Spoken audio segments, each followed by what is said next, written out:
Hello guys, today I will be showing you how to download Netflix on laptop and PC. If you find this video helpful, please do like and subscribe.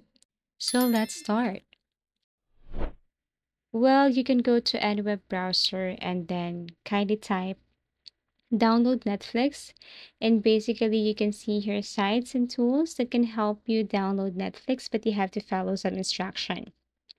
For me, if you're using Windows, the easiest way to install or download Netflix is by just going to your Microsoft Store. So if you have your Microsoft Store, then all you have to do here is you have to go to your search menu and then look for Microsoft Store.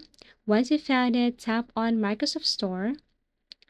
Next is you have to go to the search icon, and then this time you have to look for Netflix. Once you found Netflix, the next thing you should do is you have to tap on Get or Install.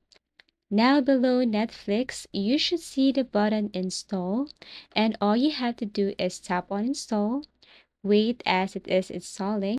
Once done, tap on Open, and you should see the Netflix right away. All you have to do is to log in or sign up an account right here.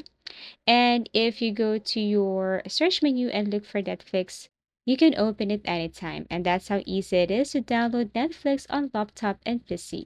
Thank you for watching and see you again in our next video tutorials.